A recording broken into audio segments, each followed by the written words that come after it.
Welcome back to another session of interviews to the authors of the book The Mind of the World Philosophy Day 2019, sponsored by the Malaysian branch of the World Philosophical Forum.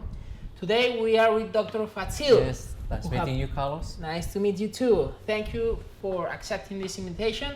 You're welcome. And we are here because Dr. Fadzil have written a paper called Philosophy of Fire Safety Education, which is part of this book. So, Dr. Fadzil, yes, please tell me what exactly means the philosophy of fire safety education. Okay, thank you very much, Mr. Carlos, for giving me the chances to give some explanations and also sharing knowledge about fire safety education philosophy. Fire safety education philosophy is actually mainly about saving life, about trying to look how human use fire to create a lot of processes, to produce products, to give us a good and valuable things, especially like, for example, we just had a food and we want some our food to be cooked and it will taste better. So fire safety education, because it is very important because it deals with the life safety of the human. It talks about the protections of the building that we stay, because the basic needs of the human is actually about shelter, clothing, and food. But when we talk about life safety, it is the human needs that the whole world is developing. We can see a lot of buildings around us. We can see a lot of manufacturing products to suit and to fulfill the needs of the human. So without fire, we tend to have lacking a lot of things. A lot of processes, petrochemical industries, small and medium industries cannot produce a lot of products for the needs of the human. So human is the key point of fire safety education, because everything in this world is meant to serve human. So to serve human, it is very important that we have something to help us to process the whole thing, to build the buildings, to create the shelter for human to stay, to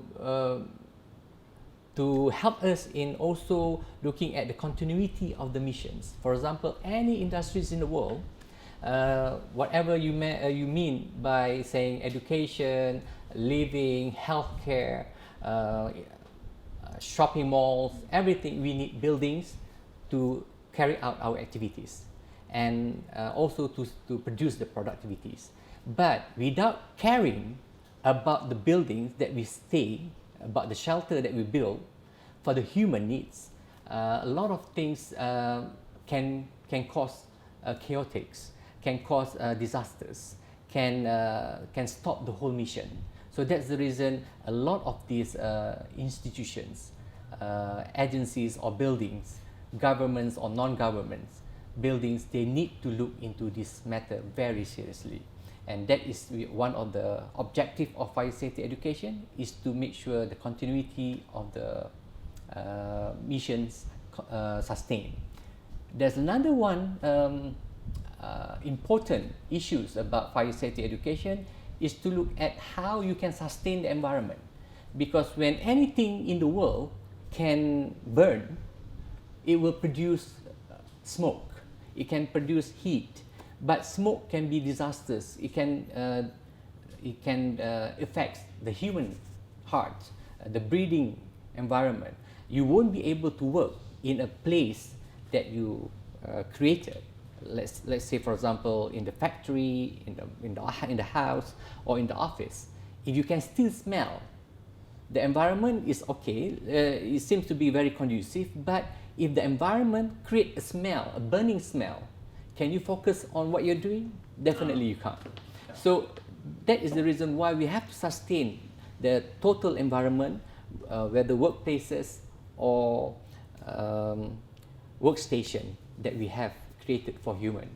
And another main objective of this philosophy is to build the confidence of the public, because when you create confidence to the public, then that organization can sustain and can stand within the working environment, within the whole setup of the development in a very secure and safe environment. Because if you don't believe that the area is safe, would you like to allow your colleagues or your friends or maybe your relatives to work in those industries? Definitely you won't allow them, even though maybe sometimes you have to take the risk because of the salary. So that is also another point of fire safety education philosophy. We are talking about one of the objectives is the socio-economic, because you cannot run away from causing, you cannot run away from the costs involved in maintaining the human life, in maintaining the property, in maintaining the environment, and also to create public anxiety so that it can be reduced, so they have more confidence on how to sustain the whole development. But does this philosophy is formally offered in universities? Oh yes, at the moment in Malaysia, I believe there are a few other institutions that offering fire safety as part of the main courses, not as the main undergraduate courses. For example, the degree of fire safety, no, it's not available yet. But recently, under the Ministry of Home Office, under the DOSH, Department of Occupational Safety and Health, and also under the agency of fire department and what do you call that, the rescue, fire department and rescue, they already endorsed saying that anybody who would like to venture into this area, fire engineering or fire safety consultants or whatever, they have to go through certain courses conducted by this fire department and rescue. So at the moment, there are only few. So one of it is University of Malaysia, Pahang. I introduced this course as part of the total degree called Occupational Safety and Health. Other than that, maybe under Architecture, School of Architecture, or maybe under School of Project Management. But there are a lot more coming up under School of Occupational Safety and Health. What other careers should meet this? Well, there are plenty of careers, because anything that can start up a fire is a very, very crucial things that you need to venture in and to be able to consult the owner of the buildings or the business or the owner of the organization, so that they should be able to be aware that fire can cause damages, can cause the reputations of the industries or the organization. So being a fire safety engineer, you can involve with fire department, you can work with the police department, you can work with the Ministry of Housing, you can work with the architecture firm.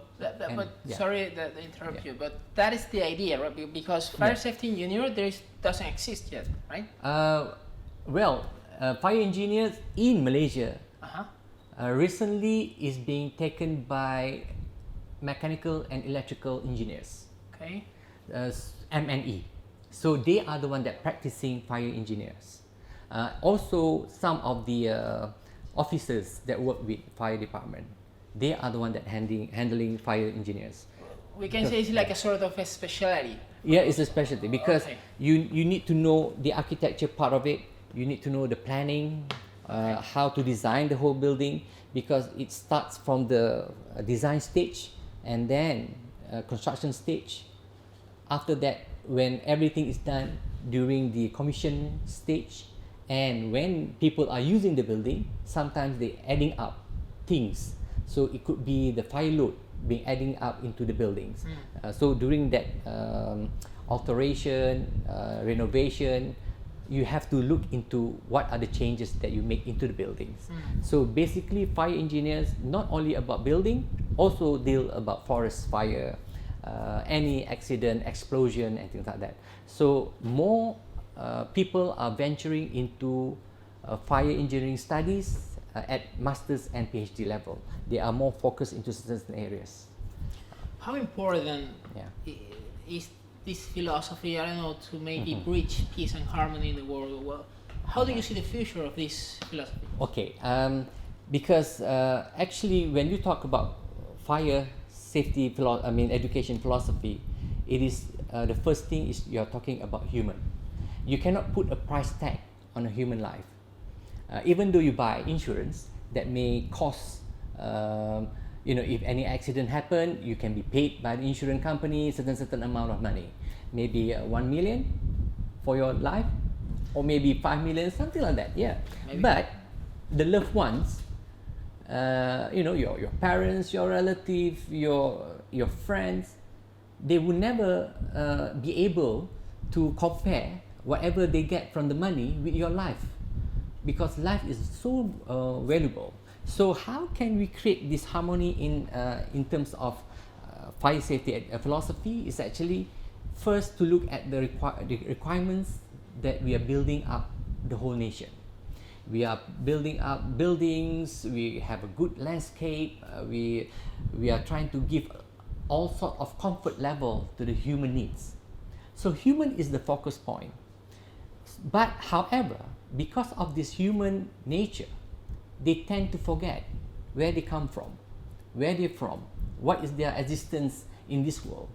So that's the reason sometimes when we do not study further about human or human factor, at the end of the day, human is the one that causing all this problem, the destructions, the calamities, the collapse of the buildings, because all this requirement is actually part of fire engineering. Fire engineers need to know at least around 14 components in a building, starting from the building occupants up until the external environment.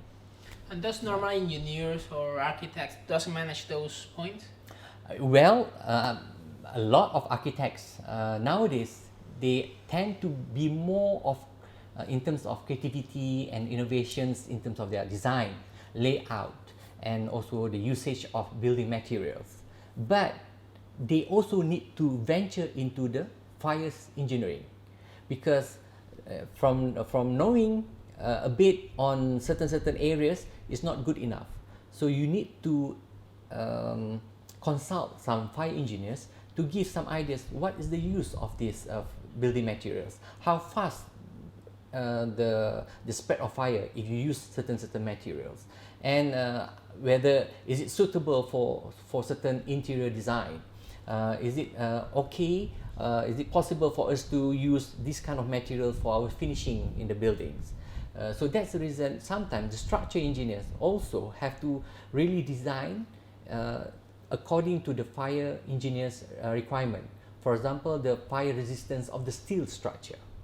If it is engulfed with any kind of fire incidents, once it reaches certain temperature, the steel structure can be very weak, and you will have to demolish the whole building because you won't be able to use that building again, because the strength change due to high temperature exposure. How is the fatality rate in Malaysia due to fire catastrophe?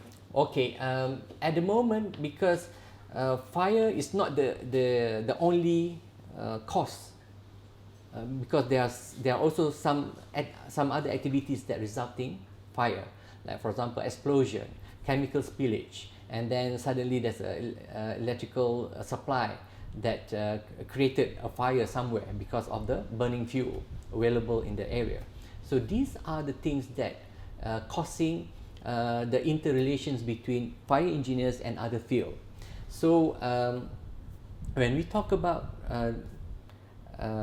designing and also to fulfill this requirement, a lot of the professionals need to sit together in order for them to be able to come up with a good solutions in terms of fire accidents or fire, because we need to reduce the rate of fatality is still coming up, because anywhere in the world, the development of the whole nation, no matter where they are in the east or the west or the Middle East or north or south, development is still occurring everywhere, anywhere in the world. So we're creating jobs. So people life is very important because they are the main contributors to all this development. So the rate of accident still increase, even though we are trying to put up many standard operation procedures, guides to use in order for them to carry out the work. It is all exposed to the and being shared to the workers because they are the main contributions to our nation buildings.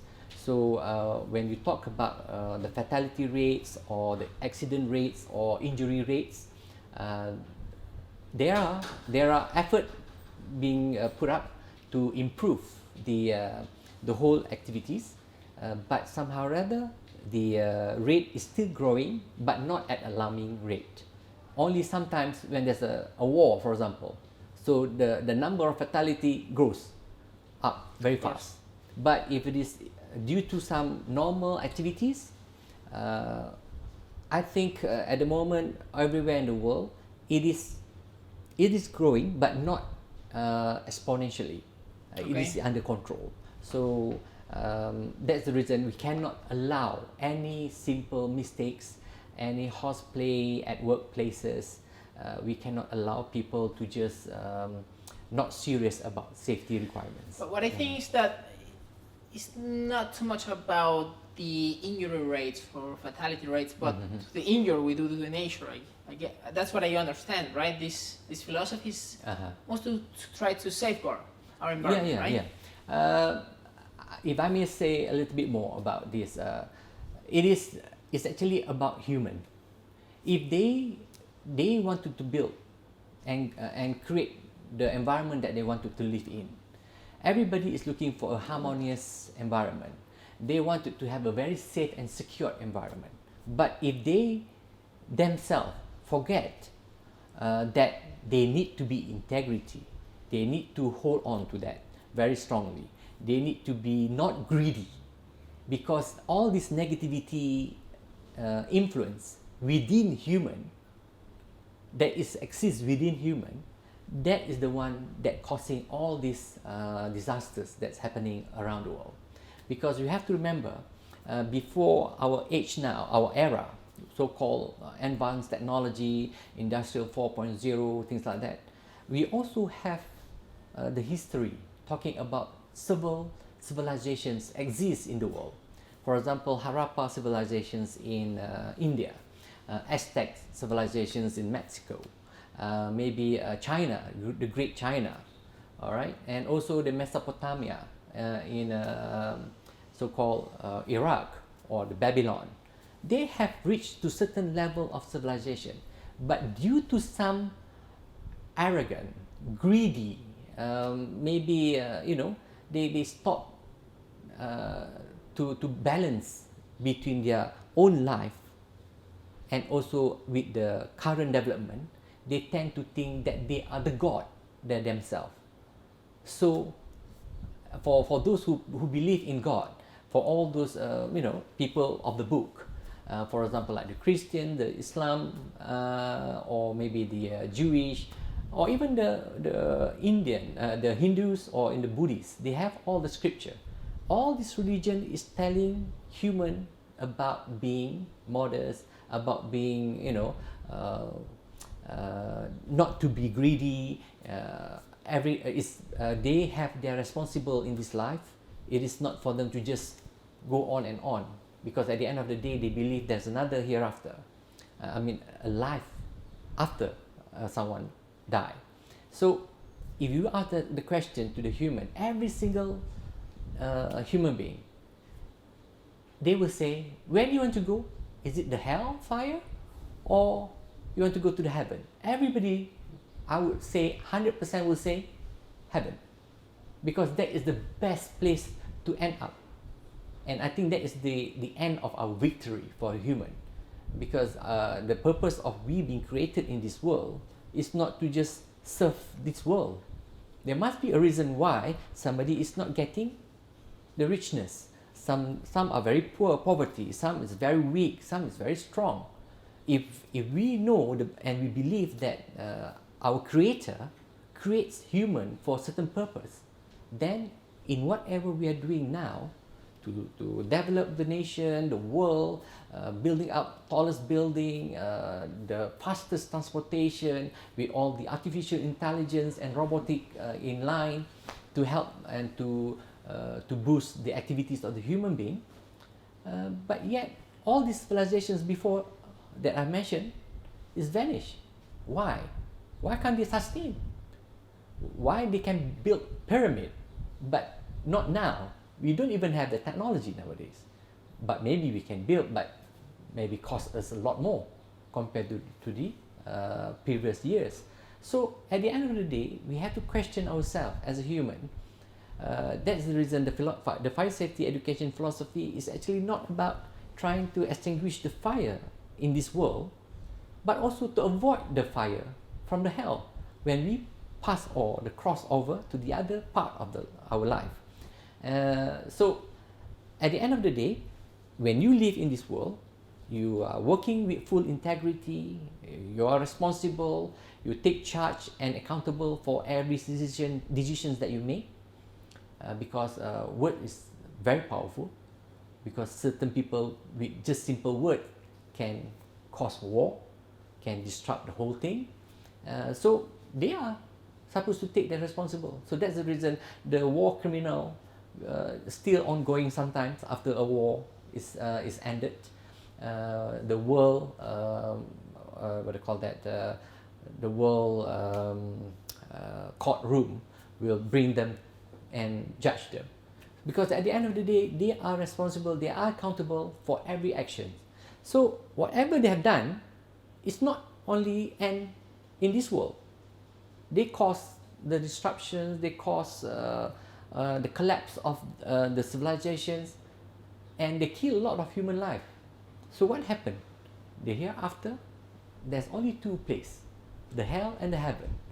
So it's up to the human to pick and choose.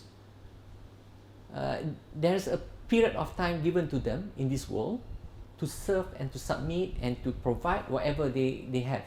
There is no reason that we are saying that, oh, we are only talking about this world and you cannot connect with the hereafter, because that is too far away and beyond our thinking. Yes, but there is a purpose for us to be in this world. You know that about you have just said about the eternal Yeah. fire. I think that is one of the reasons why we have extremists. You know, Okay, like, yeah, extremists. I rather Yes. I rather kill a lot of people and fire up maybe an entire jurisdiction, but I'm going to the heaven. So because going to the hell or going to the heaven is an individual benefit. Yeah, okay. It's not a collective. So as an individual benefit, that will make me take individual decisions.